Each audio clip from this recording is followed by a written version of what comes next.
एक बार गौतम बुद्ध अपने कुछ शिष्यों के साथ एक नदी के किनारे से गुजर रहे थे। शाम का समय था।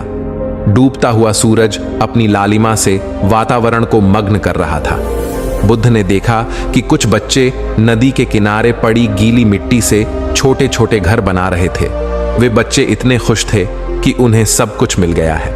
अब उन्हें कुछ चाहिए और वे अपना घर बनाने के काम में पूरी तरह से तल्लीन हो गए, उसी में खो गए। यह देखकर बुद्ध और उनके शिष्य वहीं खड़े होकर बच्चों का यह खेल देख रहे थे। तभी थोड़ी देर बाद एक बच्चे का पैर दूसरे बच्चे द्वारा बनाए गए घर से टकरा गया और उसका मिट्टी का घर टूट गया। दूसरा बच्चा चिल्लाया, तुमने क्या किया? तुम्हें पता है कि मैंने इसे कितनी मेहनत से बनाया? आज के बाद तुम मेरे दोस्त नहीं रहे, मुझसे तुम्हारी दोस्ती खत्म हो गई। इसके बाद बच्चा घर बनाना शुरू कर देता है, फिर उसके घर। थोड़ी देर बाद बच्चों की माताएं आती हैं जो नदी में कपड़े धो रही थीं और आकर कहती हैं, चलो अब शाम हो गई है, इसलिए घर चलते हैं। यह सुनते ही वे सभी बच्चे उछल पड़े जो मिट्टी के घर उन्होंने बनाए थे और उन्हें तोड़ने लगे। वे खुशी से चिल्ला रहे थे और मिट्टी के घरों पर उछल कूद कर रहे थे जो बच्चे कुछ देर पहले तक मेरा घर तेरा घर कर रहे थे। अब इनमें से किसी को भी इस बात का अंदाजा नहीं था कि कौन किसका घर तोड़ रहा है।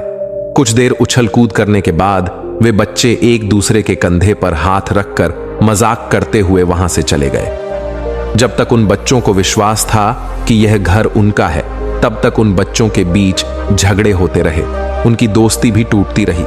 लेकिन जैसे ही बच्चों को पता चला कि रात होने वाली है और अब उनके पास जाने का समय हो गया है असली घर, तो बच्चों का मिट्टी के घर से मोह खत्म हो गया और उन्होंने खुद ही कूदकर उसे तोड़ दिया और खेलते खेलते अपने अपने घर चले गए।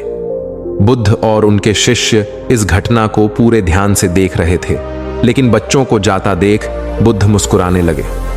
तो शिष्यों ने बुद्ध की मुस्कुराहट का कारण पूछा। गौतम बुद्ध ने कहा, हमारे जीवन के साथ भी यही होता है। जिस व्यक्ति ने स्पष्ट रूप से देख लिया कि उसे यहीं मरना है, रात होने वाली है, उसे आज नहीं तो कल अपने मूल घर वापस जाना ही होगा। उस व्यक्ति का इस संसार के प्रति सारा लगाव, सारा रस समाप्त हो जाता है।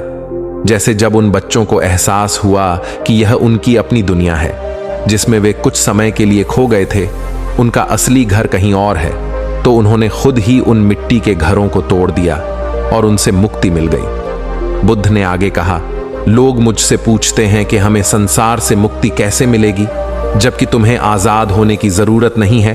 तुम पहले से ही आजाद हो, बस तुमने ये मान लिया है कि तुम दुनिया से जुड़े बैठे हो। ये तो बस एक सपना है जिसे सच मानकर तुम जीने जा रहे हो। लेकिन ये सपना एक दिन ये भी टूट जाएगा, क्योंकि सारे सपने टूट जाते हैं, ये भी टूट जाएगा। जब तक वे बच्चे उन मिट्टी के घरों से जुड़े हुए थे, उन्हें अपना मानते थे, तब तक उनमें यह डर रहता था कि कहीं वे टूट न जाएं, कोई उन्हें नुकसान न पहुंचा दे। लेकिन जैसे ही रात होती है, उन बच्चों के अपने मूल घर जाने का समय आता है। उन मिट्टी के घरों के प्रति उनका सारा भय और प्रेम समाप्त हो जाता है। ये जिंदगी भी ऐसी ही है। जिन चीजों से आप डरते हैं, चिंतित हैं, जिनसे आप जुड़ाव महसूस करते हैं, वो सब एक सपना है जिसमें आप जीने वाले हैं, और ये सपना किसी भी पल टूट सकता है। वो चीजें और जिन्हें तुम अपना समझते हो, वे तुम्हारे नहीं हैं। यह सिर्फ तुम्हारा भ्रम है, और दुनिया में करोड़ों लोगों का यह भ्रम रोज टूटता है। तुम्हारा भी टूटेगा।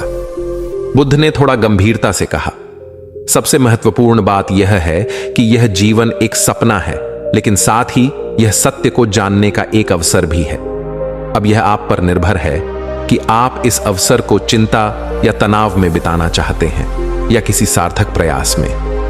क्योंकि एक बात तो तय है कि हम सभी हर गुजरते पल के साथ अपनी मौत के करीब पहुंच रहे हैं, और एक ना एक दिन हम सभी को इसका सामना करना ही पड़ेगा। अगर आप इस जीवन को इस नजरिए से देख सकें, तो दुनिया की कोई परेशानी, कोई दुख आपको परेशान या बेचैन नहीं कर पाएगा। आपके मन के अशांत होने का एक ही कारण है, सत्य को न देख पाना। सच क्या है कि खुशी और खुशी हमारे अंदर ही है, लेकिन हम उसे बाहर की चीजों में और दूसरे लोगों में ढूंढते रहते हैं और दुखी होते रहते हैं। सच तो यह है कि खुशी उसमें नहीं जो हमें मिलता है, बल्कि उसमें है जो अभी हमारे पास है। सच क्या है कि खुशी कुछ करने या पाने से नहीं आती, बल्कि खुश रहना हमारा स्वभाव है। ये क्या सच है कि जिंदगी बीत रही है और हम अभी भी कुछ नहीं कर रहे हैं, इसलिए मन अशांत है। दोस्तों, हर परिस्थिति में खुश रहना एक विकल्प है और फिर धीरे धीरे यह पसंद हमारा स्वभाव बन जाती है। दोस्तों, आशा है कि आपको वीडियो पसंद आया होगा और नीचे कमेंट में जरूर बताएं। और भी ऐसी वीडियो देखने के लिए अभी चैनल को सब्सक्राइब करें।